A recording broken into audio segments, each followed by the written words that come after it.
Por exemplo, no Financial Times, nós tivemos essa semana, anteontem, uma notícia no jornal dizendo basicamente o seguinte, em português seria assim: Brasil busca enfraquecer metas fiscais estabelecidas há apenas um ano.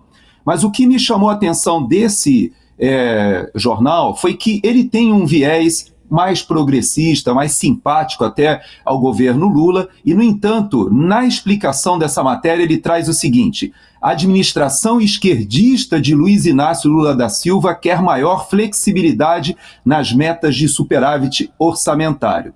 Então, o próprio mercado internacional, ele já começa a questionar a política econômica. E quando ele coloca ou adjetiva que o governo Lula é um governo de esquerda, ele está, em outras palavras, falando sobre a política fiscal, a meta de arrecadação dentro da visão ou da política pública típica dos governos de esquerda.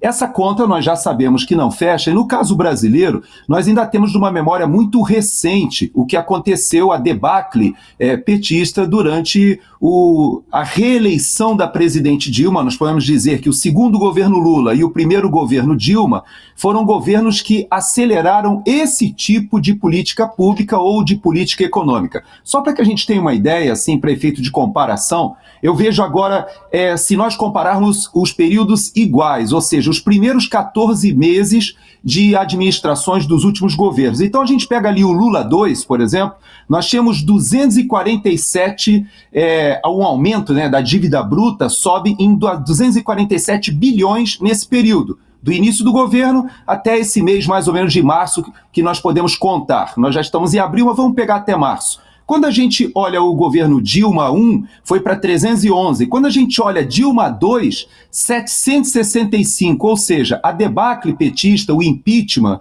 acontece numa crise econômica. Aí nós vamos para o governo Temer, ele começa a resolver algumas dessas questões e nós temos aí um aumento da dívida nos primeiros 14 meses em 608 bilhões.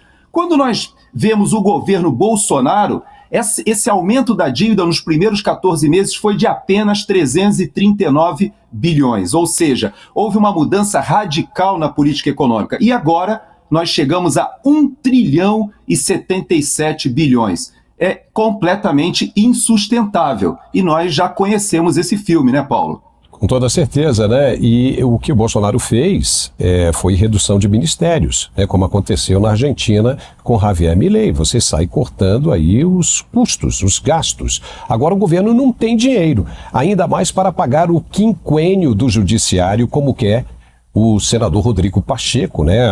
A PEC foi dele, foi de autoria dele, mas não vai rolar. Veja o recado que foi dado esta manhã pelo senador Randolph Rodrigues. Solta aí. O governo vai apelar para o bom senso. Vocês estão acompanhando, tem uma greve de servidores públicos que reivindicam progressão de carreira, plano de cargos e salários, outros reivindicam realinhamento salarial. Não me parece muito adequado o Congresso sinalizar uma matéria para o topo da carreira do funcionalismo público, enquanto não tem uma proposta para todos os servidores. Então, o governo, assim, nós estamos num momento sensível das contas públicas. Acho que todos devem estar acompanhando detalhadamente. O governo tem feito um esforço fiscal em diferentes áreas. Me parece que não é adequado. É um impacto que, segundo alguns, vai de 1,8 bi e, segundo outros, pode ir até 5 bilhões. E que não me parece os termos apresentados, os termos adequados e justos.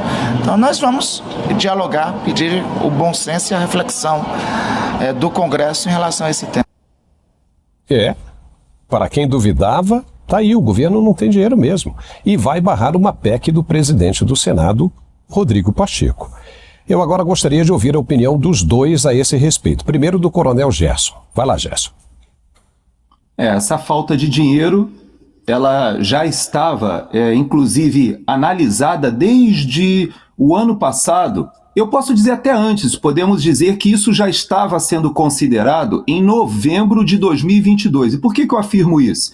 Porque toda a articulação política do governo Lula para romper com vários dos avanços obtidos no governo Temer, veja, governo do MDB que agora volta à base do governo.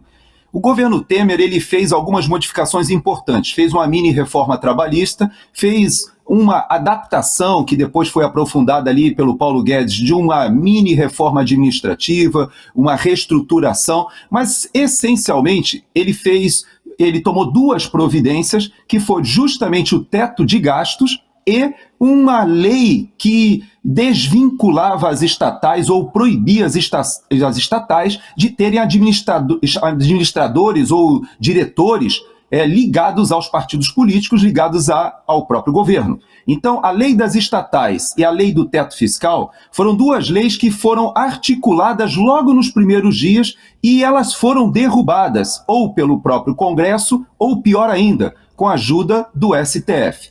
Quando nós olhamos esse período onde se negociou o teto de gasto sendo rompido, nós já sabíamos, e pior ainda, depois quando houve a negociação do arcabouço fiscal, todos já sabiam que isso seria insustentável e impossível, até porque se você olhar no texto do arcabouço fiscal, já existe a previsão dos casos em que essa meta não fosse cumprida, o que seria feito, o que levará invariavelmente, inexoravelmente, o país em 2025 a uma situação de insolvência ou renegociação desse pacto que foi feito ali atrás.